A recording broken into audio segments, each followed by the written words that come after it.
السلام علیکم ورحمۃ اللہ وبرکاتہ۔ الحمد للہ رب العالمین والعاقبۃ للمتقین والصلاة والسلام علی سید الانبیاء والمرسلین نبینا محمد وعلی آلہ وصحبہ اجمعین، اما بعد۔ اللہ کے فضل اور اس کی توفیق سے شیخ الاسلام محمد بن عبد الوہاب رحمہ اللہ کی کتاب الاصول الثلاثہ کے 16ویں درس میں ہم لوگ حاضر ہیں۔ چونکہ ہجرت پر گفتگو ہو چکی تھی ہمارے، ہجرت کی جو صورت ہے، ہجرت کا مطلب کہ چھوڑ دینا، ہجر کے معنی الگ ہو جانا، کفر سے اسلام کی طرف ہجرت، یا مسلمان ایسی جگہ ہو جہاں پر دین پہ عمل کرنے میں دقت ہو تو شرک کے شہر سے ایسی جگہ جہاں امن و امان ہو ہجرت کریں گے۔ مثلا مکہ سے حبشہ جو ہجرت ہوئی، حبشہ میں اسلام یا مسلمان نہیں تھے لیکن امن و امان تھا، وہاں ہجرت کر گئے۔ مدینہ جب ہجرت ہوئی تو مدینہ میں اسلام نہیں تھا، اللہ کے نبی صلی اللہ علیہ وسلم کی ہجرت سے پہلے آپ نے مصعب بن عمیر رضی اللہ عنہ کو اپنا نمائندہ بنا کے بھیج دیا تھا اور انہوں نے لوگوں میں کام شروع کر دیا تھا، اور پھر آپ نے ہجرت کی۔ کسی شہر سے دوسرے شہر میں کاروبار کے لیے جانا، نیشنلٹی لینے کے لیے جانا، وہ شرعی ہجرت نہیں ہے۔ اللہ کی خاطر کسی شہر کو چھوڑنا، ملک کو چھوڑنا، یہ ہجرت ہے۔ کافر ملک میں جیسے اسلام پہ عمل کرنے میں دقت ہے تو ایسی جگہ ہجرت کرے جہاں اسلامی ملک ہو یا غیر مسلم بھی ہو لیکن امن و امان ہو، اسلام پہ عمل کرنے میں دقت نہ ہو۔ کافر ملک کی طرف ہجرت کرنے کے لیے اجازت نہیں ہے۔ ایسے بہت سارے لوگ جائیں گے نا، کینیڈا کی شہریت لیں گے اور یورپی ممالک کی بڑے سکون سے رہیں گے، وہاں پر سکون آپ کو ظاہر میں نظر آئے گا لیکن اصل سکون آپ کو نہیں ملے گا۔ بہت ترقی یافتہ ممالک ہیں، مثلا برطانیہ کو لے لیجیے، لندن کو۔ یہ کرونا سے 20-25 دن پہلے ریاض میں تھا میں، ہمارے شیخ محمد رمضان حاجی صاحب کا دورہ علمیہ تھا، یہاں تشریف لا چکے ہیں نا، تو پوری دنیا سے اس میں آئے تھے طلبہ، اور میں جہاں ٹھہرا تھا وہاں تک آنے کے لیے وہاں گاڑی لیموزین وغیرہ نہیں تھی، یعنی آؤٹ مین روڈ سے ہٹ کر کے مسجد تھی، تو مجھے پہنچنا تھا اپنی منزل پہ۔ تو 2 طلبہ اسٹوڈنٹ جو برطانیہ سے آئے تھے، انہوں نے مجھے دیکھا، پوچھا، تو میں نے کہا مجھے جانا ہے اپنی منزل پہ، بولے چلے ہم چھوڑ دیتے ہیں۔ آئے تو انہوں نے بتایا کہ ہم تو برٹش شہری ہیں، جب ہم اپنے بچوں کو سکھاتے ہیں لا الہ الا اللہ محمد رسول اللہ یا اسلام کی بنیاد اور جنت میں صرف کلمہ کے بغیر، توحید کے بغیر نہیں داخل ہوگا، تو اس پوائنٹ کو پکڑ کر کے وہ کہتے ہیں کہ دیکھو مسلمان بنیاد پرست ہے، اپنے سوا کسی کو وہ جنت کا مستحق نہیں سمجھتا۔ بولے ہمارے دین کی بنیاد جو ہے اس پر بھی وہ حملہ کرتے ہیں۔ کہنے کی بات ہے کہ امن و امان ہے، بہت سکون ہے، ہم وہاں رہتے ہیں، دین کو بتانے میں، بیان کرنے میں کوئی آزادی نہیں۔ کچھ چیزیں ہیں سیاسی طور سے جس میں آدمی آزاد ہے، لیکن اب اس سے خطرناک چیز کیا ہوگی؟ بھائی حدیث قرآن بھرا پڑا ہے کہ جنت میں داخل ہونے کے لیے ایمان ضروری ہے۔ اب جب یہ بات بیان کریں گے تو عیسائی، یہودی، نصرانی، مشرک سب کٹ جائیں گے، تو کہیں گے دیکھو یہ بنیاد پرست ہے، یہ کہتا ہے کہ ہمارے علاوہ کوئی جنت میں نہیں جائے گا۔ ظاہر سی بات ہے کہ جنت میں جانے کے لیے جو پابندی ہے وہ ایمان ہے۔ تو یہ تو ایک مثال دیا، طلباء جو جمع ہوتے ہیں تو شیئر کرتے ہیں باتیں دوسرے ملکوں کے، تو وہ علماء تھے، یعنی پڑھے لکھے لوگ تھے، وہ آئے تھے دورہ علمیہ میں۔ کفر کا شہر چاہے جتنی بھی ترقی کر جائے، اسلام وہاں آزاد نہیں رہ سکتا۔ ہندوستان یہ کفر کا شہر نہیں ہے، ہندوستان اسلامی ملک بھی نہیں ہے لیکن کافر ملک بھی نہیں ہے۔ 3 حصے ٹکڑے ہونے کے باوجود ہندوستان میں مسلمانوں کی اتنی بڑی تعداد ہے کہ دنیا کا سب سے بڑا ملک انڈونیشیا ہے، اور انڈونیشیا کی پوری آبادی سے زیادہ یہاں مسلمان ہیں. یعنی دنیا میں سب سے بڑا مسلم ملک انڈونیشیا ہے. انڈونیشیا کی کل آبادی سے زیادہ یہاں پہ مسلمان ہیں. تو اس ملک کے لحاظ سے اقلیت میں ہے، ورنہ اقلیت میں نہیں ہے. کچھ سیاسی لحاظ سے کہیں شور ہنگامہ ہوا، کہیں اذان پہ، کہیں نماز پہ، یہ وہ کچھ چیزیں ہوتی ہیں، کچھ خامیاں اپنے لوگوں کی بھی ہیں. ہمیں دستور قانون کے ساتھ چلتے ہوئے دین کی پابندی کرنی ہے. ٹکرانا، شور ہنگامہ کرنا، یہ سب فضول چیزیں ہیں. اور ہجرت کا جہاں تک تعلق ہے، کفر کے شہر میں کوئی جانا چاہے تو اس کے لیے جانے کی چند چیزیں ہیں. پہلی چیز، جس شہر میں وہ جا رہا ہے اس شہر میں امن و امان ہو. امن و امان کا مطلب کہ اپنے دین کو امن و امان کے ساتھ بیان کر سکتا ہو، اس کے ایمان اور عقیدے پہ کوئی حملہ نہ ہو. اصل امن و امان تو یہ ہے نا، فساد نہ ہو، دنگا نہ ہو، یہ تو ظاہری امن و امان ہے. آپ کے دین اور عقیدے پہ کوئی حملہ نہ کرے، آپ دین پہ عمل کرنے میں آزاد ہو، یہ امن و امان کی پہلی شرط ہے. اور اس شہر میں جانے کے لیے آپ کی ایسی ضرورت ہو جس کے آپ محتاج ہیں. مثلا علاج کے لیے آپ جانا چاہتے ہیں، جا سکتے ہیں. ایسی تعلیم، ایسا علم جو آپ کے ملک میں نہیں میسر ہے تو آپ اس کے لیے جا سکتے ہیں اتنی ہی دیر کے لیے جتنے میں آپ وہ علم حاصل کر کے آ جائیں. یہ 3 شرطیں ہوئی. چوتھی شرط تجارت، ایسا کاروبار، ایسی تجارت، بزنس، یا بعض کمپنیاں تو دنیا کی ایک دوسرے سے جڑی ہوئی ہیں تو آپ اپنے ایگریمنٹ کے لحاظ سے جا سکتے ہیں. اور اس میں بھی اس بات کی پوری کوشش ہوگی کہ آپ کے دین پر، ایمان پر کوئی حملہ نہ کر سکے. یہ 3 شرطیں ہو جانے کے لیے اجازت ہے. چوتھی شرط، آپ کے پاس اتنا علم ہو کہ آپ ان ملکوں میں دعوت کے لیے جائیں.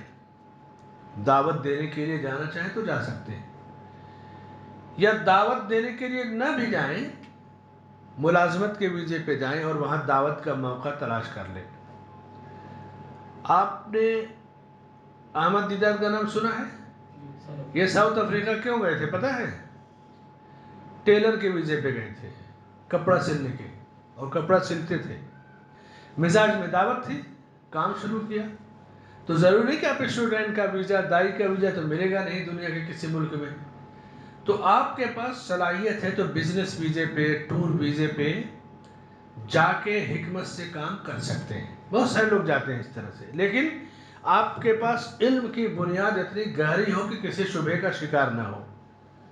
اور 5ویں شرط یہ ہے ان ملکوں میں جانے کے لیے، جیسے سفارت ہے، ایمبیسیاں ہیں، آپ کسی ملک سے جڑے ہیں.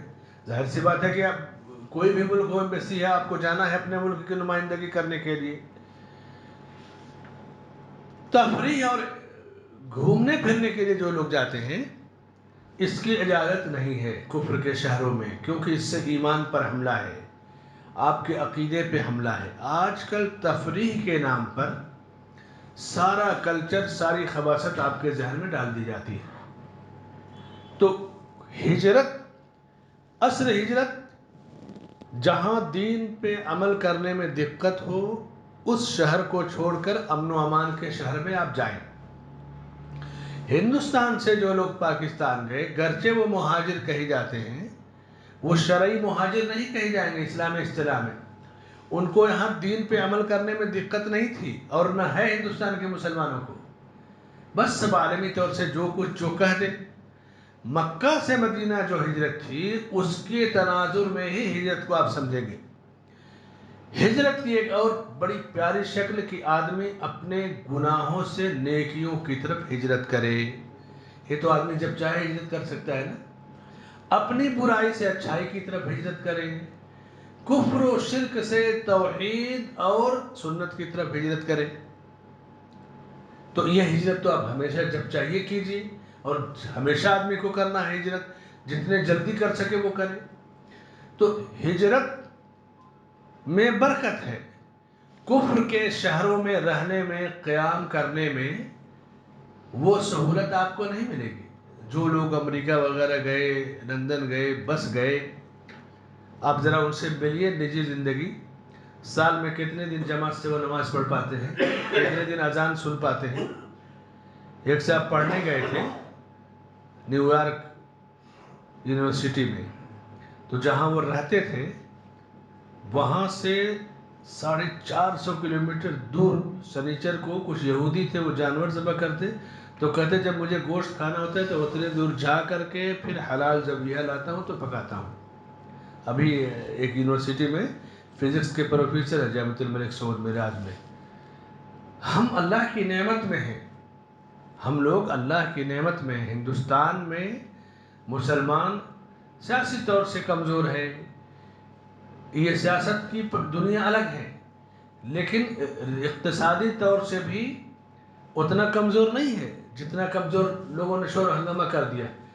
ہم جتنا کمزور ہیں غیر مسلم اس سے بھی کمزور ہیں. چند طبقہ ہے، چند فیصد جو مالدار ہے، وہ دونوں میں سے ایک پرسنٹیج کے لحاظ سے ہے. دین پر عمل کرنے کے لیے اس ملک کی سرزمین آزاد رہی ہے. اب سیاسی پارٹیاں شور ہنگامہ کر لیں، کچھ چیزیں روب دبدبے والی، خوف ڈر والی کر لیں، الگ بات ہے، لیکن دین پہ آزاد کرنے میں ہم آزاد ہیں. ایک انٹرویو آ رہا تھا کہ ایک آدمی نے پٹھان فلم کے لیے پورا ٹکٹ خرید کر کے لوگوں کو بانٹ دیا کہ اس کو دیکھو. اس سے پوچھا اپنا کیوں تم نے ایسا کیا؟ تو اس نے کہا کہ یہ اس کو روک رہا تھا، ایک مسلمان کی فلم ہے، اس کو روک رہا تھا، اس لیے میں نے ٹکٹ خرید کر کے کہا کہ سب لوگ اس کو دیکھیں، مجھے غیرت آئی. تو اس سے کہا گیا کہ غیر مسلم قرآن کی بے حرمتی کرتا ہے تو تمہیں غیرت نہیں آتی کہ تم سب لوگ قرآن سیکھو، قرآن پڑھو، قرآن پہ عمل کرو؟ وہاں غیرت کہاں چلی گئی؟ غیر مسلم تمہاری مسجدوں کی بے حرمتی کرتا ہے تو تمہارے اندر غیرت نہیں ہے کہ تم اپنی مسجدوں کو بھر دو نمازیوں سے، آبادی سے مسجدیں بھری رہیں تمہاری. تمہیں فلم کے لیے غیرت آ گئی اور سیرت کے لیے، سنت کے لیے، قرآن کے لیے، مسجدوں کے لیے غیرت نہیں ہے. یہ غیرت نہیں، بے غیرتی ہے جو شیطان دین کے نام پر، مسلمان کے نام پہ دلوں میں ڈالتا ہے. اس لیے اس طرح کے واقعات سے دھوکہ مت کھائیے. یہ شیطان دیکھیے کیسے کھلواڑ کرتا ہے لوگوں کے مال سے، وقت سے، عقلوں سے. اس طرح کی صورتحال. تو وہی معاملہ ہجرت کا بھی ہے. ہجرت کھیل نہیں ہے، کھلونا نہیں ہے. پوری تفصیل اسی لیے آپ نے دہرائی بار بار کی کیا واقعہ تھا ہجرت کا، کیا منظر تھا ہجرت کا، کہ غار ثور میں اگر نگاہ نیچے پڑ جائے، ابو بکر رضی اللہ عنہ گھبرا گئے کہ خط خاتمہ ہو جاتا پورے دین کا. وہ منظر آپ دیکھیے، لیکن نبی نے تسلی دیا. اور اسی لیے اللہ کے نبی صلی اللہ علیہ وسلم کہتے تھے کہ میں نے سب کے احسانات کا بدلہ دے دیا لیکن ابو بکر کے احسان کا بدلہ نہیں دے پایا. غار ثور کی وہ راتیں جان پر کھیل کر کے گزاری، ہجرت کا سفر جان پر کھیل کر کے، نبی کی رفاقت معمولی چیز نہیں ہے. تو وہ جذبہ ہمارے اندر ہونا چاہیے. قرآن کی بے حرمتی ہو رہی ہے کسی ملک میں نا، ہائی لینڈ میں یا کہاں پر، سویڈن میں. اب شور ہنگامہ کریں. آپ کتنا قرآن سے جڑے ہیں، کتنا قرآن ہم پڑھ رہے ہیں، قرآن کس لیے اتارا ہے. دشمن تو آپ کو ابالے گا، آپ کے جذبات کو ابھارے گا، شور ہنگامہ کرے گا، قتل خون ریزی ہوگی، لیکن اس کے باوجود ہم اپنی بنیاد پر نہیں آتے. اگر مسجدیں گرائی جا رہی ہیں تو ہمیں ہماری جو مسجدیں ان کو تو آباد کرنا چاہیے. تو ہجرت کے سبق سے یہ پوری تفصیل آپ کو ملتی ہے کہ جتنا رکاوٹ پیدا کیا کفار نے، اتنا ہی مضبوطی کے ساتھ نبی نے ایسی ٹیم تیار کی کہ جو قیامت تک باقی رہے گی. یہ ہے ہجرت کا سبق. رکاوٹ سے ٹکرائے بھی نہیں، مشن اور مقصد پر نگاہ رہی اور ایسے افراد، ایسی ٹیم تیار کر دی صحابہ کی، 1.25 کے لوگ کے قریب حج میں تھے، حجۃ الوداع میں، اور بقی میں جتنے صحابہ دفن ہیں، بڑی مشکل سے 10,000 صحابہ کی قبریں ہیں وہاں پہ. وہ لوگ کہاں چلے گئے؟ نبی سے علم لے کر، دین کی ٹریننگ لے کر کے پوری دنیا میں پھیل گئے اور دنیا بھر میں اسلام کو پھیلایا.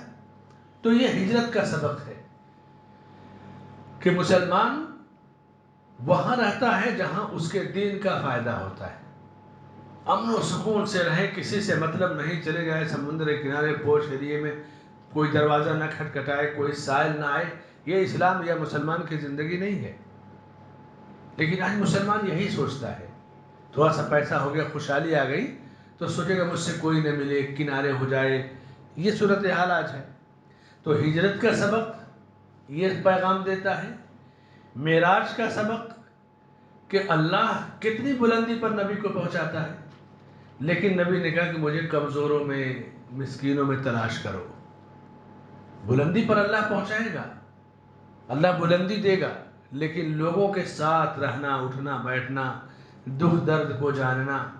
تو یہ اس ہجرت کے واقعے کے یہ چند اسباب تھے اور ہجرت سے متعلق چند باتیں تھیں. اس کے بعد غیر مسلم ملکوں میں ہجرت کرنا، اس تعلق سے چند باتیں ہوئی. کبھی کبھی علم کی کمی کی وجہ سے، معلومات کی کمی کی وجہ سے آدمی غلط فیصلے کر لیتا ہے. پچھلے 4-5 مہینہ پہلے ایک فون آیا میرے پاس جدہ سے. ایک یمنی آدمی نے فون کیا. وہ یمنی بمبئی میں اس کی فیملی رہتی ہے. اس کا بیٹا امریکہ میں MBBS کے بعد کوئی ایسا کورس کرا کہ اس طرح کے کورس میں، یعنی MD میں جو بھی، چند ہی لوگ ملک بھر میں ہوں گے. تخصص نادر کہا. اب کون سا کورس تھا آپ لوگ تو زیادہ جانتے ہیں، بہت ساری فیلڈ ہے اس میں. آخری سال میں تھا. اب اس کو کسی نے کہہ دیا، دین سے جڑ گیا تھا، کسی نے کہہ دیا کہ دیکھو مخلوط تعلیم ہے، جینٹس لیڈیز تم نہیں پڑھ سکتے، جائز ہے، حرام ہے. وہ پڑھائی چھوڑ دیا. اس کا باپ اور ساری فیملی جدہ میں ہے اور کچھ بمبئی میں ہے. لگا رونے. اس کا باپ ابھی کتنا خرچ کیا ہوگا، جو بھی شکل ہے، بہت پریشان ہوا. یمنی جو تھے، یمن کے رہنے والے، ان کے پاس میرا نمبر تھا. پہلے سے رابط تھے، سعودیہ میں تھے تو رابطے میں تھے. کہیں سے نمبر نہیں مٹائے ہوں گے. میسج بھیجا، ایسا ایسا ہے. تو میں نے کہا کیا کیا جا سکتا ہے؟ اس نے کہا کہ باپ رو رہا ہے، ماں رو رہی ہے، آخری سال ہے اور دین پر جمع ہے، دینداری میں کمی نہیں ہے، لیکن دماغ میں بیٹھ گئی یہ چیز کہ مخلوط تعلیم حرام ہے، نہیں پڑھ سکتا. بات تو اس کی درست تھی، لیکن اب علم اور حکمت بھی تو کوئی چیز ہے کہ پڑھ کر کے وہ کتنا فائدہ پہنچائے گا قوم کو. اس نے کہا میں نہیں سننے والا. ہاں ایک بات اس نے کہا کہ اگر شیخ صالح فوزان صاحب کہہ دے کہ جائز ہے، پڑھ سکتے ہو، تو میں پڑھوں گا. جو سعودیہ کے ہمارے بڑے شیخ ہیں اور عالم ہیں، ڈاکٹر صالح بن فوزان کا، وہ اگر فتویٰ دیں گے تو میں پڑھوں گا. تو اس نے کہا کہ شیخ تک پہنچے کیسے؟ میں نے کہا رکو میں انتظام کرتا ہوں. شیخ کے سیکریٹری کا نمبر دیا. میں نے کہا پوری تفصیل ان کو بتا دو کہ یہ میٹر ہے، اور جو سیکریٹری ہیں بتا دو، دقت ہو تو میں یہاں سے میسج بھیج دیتا ہوں، لیکن ضرورت نہیں پڑے گی. یہ لو تم رابطہ کر کے شیخ کو، سیکریٹری کو، تو وہ جب دیکھیں گے خالی ہیں اور سوال جواب کے موڈ میں تو پیش کر دیں گے سوال. کہا ٹھیک ہے. سوال دے دیا ان کے سیکریٹری کو. شیخ نے پھر پورا سوال سنا. بہت کم گفتگو کرتے ہیں شیخ. کہا کہ ٹھیک ہے، فتنوں سے بچتے ہوئے پڑھ لے، دراسہ مکمل کر لے. اس میں شریعت کی بھی حکمت ہے، مسلم قوم کی حکمت ہے، اپنے سماج کی حکمت ہے. کہہ دو کہ اپنے آپ کو فتنوں سے بچاتے ہوئے تعلیم مکمل کر لے. اس کو اطمینان ہو گیا. اس نے پھر میسج بھیجا کہ بہت خوشی کی بات ہے کہ شیخ کا فتویٰ مل گیا اور وہ مطمئن ہو گیا. بات واضح تھی، حق پہ تھا وہ، لیکن علم کے ساتھ حکمت کی جہاں کمی ہوتی ہے آپ یہ دیکھ لیجیے. تو ہجرت کے سبق میں حکمت اور علم دونوں بھرا پڑا ہوا ہے. حبشہ کی ہجرت سے لے کے مدینہ کی ہجرت تک کیسے آپ نصرانی ملک میں صحابہ تھے، اس لیے کہ امن و امان تھا. مدینہ سے مدینہ کی ہجرت، علم کے ساتھ حکمت کا ہونا ضروری ہے، اور ہجرت کو صحیح طور سے سمجھنا، کفر کے شہر میں قیام کرنا، پڑھنا، جہاں ضرورت ہو، قوم کو فائدہ پہنچا سکتا ہے، وہاں پر علماء روکتے نہیں ہیں. علماء عمومی فائدہ کے فتنوں سے بچاؤ، عزتوں کی پامالی نہ ہو، عقیدہ نہ خراب ہو، دین نہ بگڑ جائے، علماء عمومی باتیں بتاتے ہیں. لیکن کوئی شخص واقعی اگر ان جگہوں سے ان سے علم لے سکتا ہے فتنوں سے بچتے ہوئے، اور وہ علم یا وہ ریسرچ اس کے اپنے ملک میں نہیں یا کسی اسلامی ملک میں، تو بالکل پڑھ سکتا ہے، جا سکتا ہے. یہ شرعی، فقہی، علمی اور عقیدے کا سارے مسائل اس میں جمع ہے اور جڑے ہیں. ہجرت کے بعد اللہ کے نبی صلی اللہ علیہ وسلم مدینہ میں مستقل قیام پذیر ہو گئے. 10 سال تک اب مدینہ میں رہے. وہاں پر زکوٰۃ فرض ہوئی 2 ہجری میں، روزہ فرض ہوا، اس کے بعد جہاد فرض ہوا 2 ہجری میں، پہلا غزوہ بدر ہوا. اذان کا واقعہ مدینہ میں پیش آیا. اذان حضرت عبداللہ بن زید کے واقعے میں پوری تفصیل ہے. 9 ہجری میں حج فرض ہوا، اور امر بالمعروف اور نہی عن المنکر، بھلائی کا حکم دینا، برائی سے روکنا، یہ قانون بھی مدینے میں آیا. مکہ برائیوں سے بھرا ہوا تھا، لیکن امر بالمعروف نہی عن المنکر کا فریضہ وہاں پہ نہیں تھا، کیونکہ وہاں بھی توحید کی جڑیں نہیں مضبوط تھی. وہاں تو کفر اور شرک آمنے سامنے تھے. کہتے ہیں نا کہ آدمی کے پاس کینسر ہے اور کوئی معمولی سا زخم ہے تو کینسر کا علاج ہی کریں گے، زخم تو دواؤں کے ساتھ ٹھیک ہو جائے گا. بڑی بیماری تو بڑی بیماری شرک ہے. تو مدینہ میں پہنچنے کے بعد آپ صلی اللہ علیہ وسلم نے اسلام کے سارے احکام، شریعت کے مسائل کو تفصیل سے بیان کیا، اور اس کے بعد مدینہ اسلامی ریاست کا پہلا اسٹیٹ یا پہلی اسلامی سلطنت قرار پایا. مدینہ سے اسلام ایک دین، ایک ملک کے طور پر پہچانا گیا. پھر وہاں سے آپ نے بادشاہوں کو خطوط لکھے، اسلام کے حکمرانوں کو لکھے، اسلام کی دعوت دی. یعنی پوری دنیا میں اسلام ایک بطور دین یا اور بطور ملک دونوں کے طور سے متعارف ہو گیا. اسی لیے کہا جاتا ہے کہ مدینہ اسلام کی پہلی ریاست یا پہلا اسٹیٹ یا پہلا ملک ہے. اور اس کے بعد 10 سال کے اندر دین کے سارے مسائل مکمل ہو گئے. اب آپ دیکھیے نا، عقیدے کی کس کتاب میں اصول الثلاثہ میں شیخ محمد بن عبدالوہاب رحمہ اللہ نے کتنی تفصیل سے عقیدے پہ گفتگو کی، احکام و مسائل آخر میں بیان کیے. مدینے کا ذکر احکام آخر میں کیوں؟ مسائل جان کے اب کیا کریں گے جب آپ کی جڑیں کمزور ہیں. ایک آدمی نماز پڑھ رہا ہے، لیکن اسے نہیں پتا کہ نماز کب، کیسے، کتنی رکعت کس کے لیے پڑھی جائے، خالی صفوں میں شامل ہو گیا، کچھ فائدہ ہوگا اسے؟ پہلے اپنے ایمان اور عقیدے کو درست کرے. تو اللہ کے رسول صلی اللہ علیہ وسلم 10 سال تک مدینے میں رہے، اور سفر کے آخر میں ربیع الاول کی ابتدا میں آپ صلی اللہ علیہ وسلم کی وفات ہوئی، اور پھر اللہ نے آپ کو اپنے پاس بلا لیا. اور آپ کی وفات بھی بیماری بمشکل چند ہفتے تک تھی، 10-12-15 دن کا جو وقفہ تھا.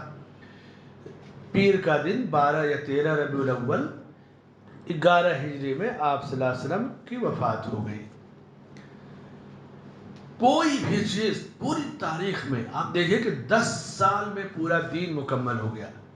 13 سال تو صرف توحید کی دعوت دے رہے ہیں، اور یہ دین قیامت تک باقی رہے گا. جس دین پر ہم قائم ہیں یہی دین اسلام ہے، اور کوئی بھی بھلائی ایسی نہیں جسے نبی نے بتایا نہ ہو، کوئی بھی برائی ایسی نہیں جس سے نبی نے ڈرایا نہ ہو. یہ سب سے بڑی خوبی. کوئی بھی بھلی چیز ایسی نہیں جس سے آپ نے نہ بتایا ہو، بری چیز جس سے نہ ڈرایا ہو. کس سے اللہ خوش ہوتا ہے، کس سے ناراض ہوتا ہے، ساری چیزوں کو آپ صلی اللہ علیہ وسلم نے بیان کر دیا۔ آپ کی جب وفات ہوئی تو وفات کے بعد پھر اختلافات ہونا شروع ہو گئے۔ کیوں؟ اس لیے کہ وفات اچانک نہیں ہوئی تھی۔ آپ نے جب خطبہ دیا حجۃ الوداع میں، کہا کہ شاید میں تم سے آئندہ سال نہ مل سکوں۔ ہاں مناسک ابھی سیکھ لو۔ جی حج کے مناسک مجھ سے سیکھ لو، شاید آئندہ نہ مل سکو۔ یہ کتنا بڑا اشارہ تھا۔ الیوم اکملت لکم دینکم واتممت علیکم نعمتی ورضیت لکم الاسلام دینا۔ جب آیت اتری کہ دین مکمل ہو گیا تو عمر رضی اللہ عنہ رونے لگے۔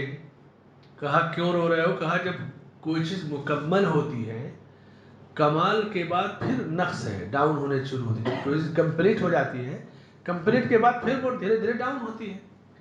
تو اب دین مکمل ہو گیا تو پھر تو نقص اور خلل دھیرے دھیرے آئے گا لوگوں میں۔ اور اس کے بعد آپ نے فرمایا کہ اللہ نے اپنے ایک بندے کو دنیا اور آخرت دونوں میں سے چوائس کرنے کے لیے کہا کہ دونوں میں سے جو چاہو چوائس کر لو، تو اللہ کے اس بندے نے آخرت کو چوائس کیا۔ اس بات کو کوئی نہیں سمجھ سکا۔ ابو بکر رضی اللہ عنہ سمجھ گئے اور رونے لگے۔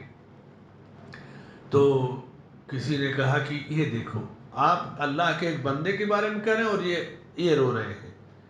تو جب آپ کی وفات ہوئی تو سمجھ گئے کہ ابو بکر ہم میں سب سے زیادہ سمجھدار ہیں۔ تو یہ سب پورے واقعات آتے گئے زندگی بھر۔ پھر اس کے بعد آخری ایام میں اللہ کے نبی صلی اللہ علیہ وسلم بقیع میں ایک جنازے میں گئے، جنازے سے شرکت کر کے آئے، بخار آیا، چند دنوں تک بستر پر تھے اور بیماری کے دنوں میں بھی نماز پڑھاتے رہے۔ آخر کی چند نمازیں ابو بکر صدیق رضی اللہ عنہ نے پڑھائی اور بستر پر جب چلے گئے، اٹھنے کی طاقت نہیں رہ گئی تو ٹب منگوایا پانی کا اور اس میں ہاتھ کو ڈبوتے، چہرے پہ جسے ملتے اور کہتے لا الہ الا اللہ ان للموت سکرات، اللہ کے سوا کوئی معبود برحق نہیں، موت کی سختی ہے۔ پھر نگاہ آسمان کی طرف اٹھائی اور کہا اللہم فی الرفیق الاعلی، اور تھوڑی دیر کے بعد آپ کی روح قبض کر لی گئی، وفات ہو گئی۔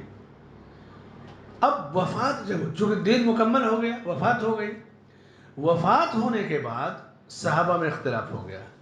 اب سوچیں یہیں سے دین مکمل ہوا، اختلاف شروع نبی کی وفات کے بعد۔ اختلاف کیا تھا؟ کچھ لوگ کہتے تھے کہ نبی کی وفات نہیں ہوئی ہے، کچھ لوگ کہتے کہ وفات ہو گئی ہے۔ اب تک تو سارے مسائل نبی صلی اللہ علیہ وسلم حل کر دیتے تھے، اب کون حل کرے گا؟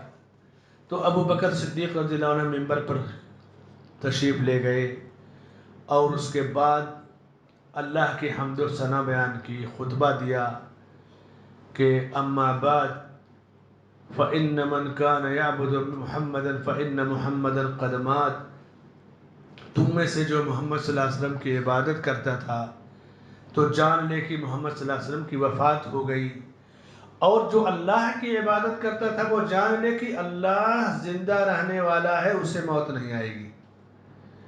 آدمی سوچے گا کیا صحابہ نبی کی عبادت کرتے تھے؟ سوچ سکتے ہیں نا؟ لیکن ابو بکر صدیق رضی اللہ عنہ کے اس خطبے میں قیامت تک کے لیے اولیاء پرستی، انبیاء پرستی کی جڑوں کو ختم کر دیا گیا کہ کوئی گنجائش نہیں، یہاں تک کہ صحابہ سے تو یہ سوچا بھی نہیں جا سکتا اگر کوئی نبی کی عبادت کرتا بھی رہا ہو تو اس کی عبادت باطل، اس کے معبود دنیا سے رخصت ہو گئے۔ یہ بہت بڑی جرأت اور جسارت کا خطبہ تھا۔ صحابہ نے نہیں کہا کہ ہم تو کہاں نبی کی عبادت کرتے تھے، آپ ایسی بات کیوں کہہ رہے ہیں؟ ہمارے ہاں تو عمومی بات ہوتی ہے، جنرل بات، تو آدمی کہے گا آپ نے مجھ کو کیوں کہا یہ بات، میں نے تو ایسا نہیں کیا ہے کہ نہیں؟ لیکن ابو بکر رضی اللہ عنہ کا یہ خطبہ بڑا قیمتی خطبہ ہے تاریخ کے اندر۔ اور اس کے بعد پھر آیت پڑھی وما محمد الا رسول، محمد صلی اللہ علیہ وسلم اللہ کے رسول ہیں، اور جس طرح اس سے پہلے رسول آئے آپ بھی اسی رسالت کی ایک کڑی ہیں، پس اگر آپ مر جائیں یا قتل کر دیے جائیں تو کیا تم الٹے پاؤں پھر جاؤ گے؟ موت کا لفظ اللہ نے نبی کے لیے استعمال کیا، انک میت وانہم میتون، آپ کو بھی مرنا، انہیں بھی مرنا ہے۔ جب لوگ جان گئے کہ نبی کی وفات ہوئی تو پھر رونے لگے، اور اس کے بعد آپ صلی اللہ علیہ وسلم کو غسل دیا گیا، 3 کپڑوں میں کفنایا گیا، اور اس کے بعد لوگوں نے آپ کی باری باری نماز پڑھی۔ کوئی امام نہیں تھا جنازے کے لیے، باری باری حجرے میں جہاں آپ کی میت تھی وہیں 2 آدمی 3 آدمی داخل ہوتے، نماز پڑھتے نکلتے، نماز پڑھتے نکلتے تھے۔ اور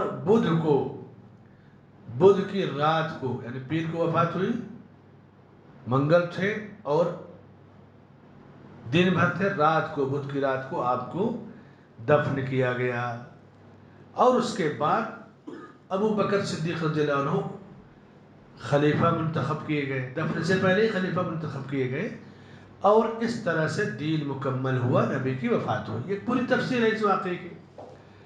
آپ اندازہ کیجئے کہ پوری زندگی آپ نے توحید کی دعوت دی، شرک سے ڈرایا، اور اس کے بعد اپنی موت کی پیشین گوئی بھی کر دی کہ شاید میں نہ زندہ رہوں آئندہ سال، اور صحابہ کرام بھی اختلاف میں پڑ گئے، لیکن دل چونکہ صاف تھے اس لیے کلام اللہ سے ان کا معاملہ حل ہو گیا۔ ایک بڑی دلیل یہ ہے کہ جب دل آدمی کا صاف ہوتا ہے تو اللہ کے کلام سے اس کو فیصلہ کرنے میں آسانی ہوتی ہے۔ دل صاف نہیں ہوتا تو کلام الہی سے فیصلہ نہیں کر پاتا۔ اس زمین پر نبی کے بعد سب سے صاف دل والے نبی کے صحابہ تھے، دلوں میں آیتیں اترتی گئیں اور وہ اس پہ یقین کرتے گئے، دین مکمل ہو گیا، نبی کی وفات ہو گئی، اور اس کے بعد قیامت تک کوئی رسول نہیں آنے والا ہے۔ اللہ تعالیٰ ہر صدی کے سرے پر ایک مجدد بھیجے گا۔ صدی کا سر جیسے 1444 چل رہا ہے نا، اب 1501، اب یہ 15ویں صدی، اب 16ویں صدی آئے گی، تو اس صدی میں ایک مجدد گزرے، ہر صدی میں ایک مجدد بھیجتا رہا اللہ تعالیٰ، کہ دین کی اصل شکل پہ جب زنگ لگ جاتا ہے تو اسے صاف کرتا ہے وہ، اور صحیح دین کو پیش کرتا ہے، وہ مجدد ہوتا ہے۔ مجدد کا مرتبہ فقیہ اور محدث سے بھی اونچا ہوتا ہے۔ مجدد یہ خطاب ہے اللہ کے نبی کی طرف سے، اور یہ دین آسان ہے، اس دین میں کوئی پریشانی کوئی مشکل نہیں ہے، اسلام سے زیادہ آسان دین کوئی نہیں ہے۔ اللہ کے نبی صلی اللہ علیہ وسلم نے زمین ہو، آسمان ہو، سمندر ہو، جنگل ہو، کہیں بھی آپ رب کی عبادت کرنا چاہیں تو پوری تفصیل آپ کو بیان کر دی ہے۔ تو اب یہ وفات رسول کا ذکر ہوا، اور اس کے بعد وفات رسول پہ اختلاف اور اس سے متعلق کچھ دلیلیں، اور پھر جس طرح نبی کی وفات ہوئی اسی طرح دنیا سے سب کو جانا ہے، اور پھر سب کو جانا اور مرنے کے بعد اٹھائے جانا ہے۔ اس تعلق سے اب چائے پی لیجیے، انشاءاللہ تھوڑی دیر میں پھر گفتگو شروع کرتے ہیں۔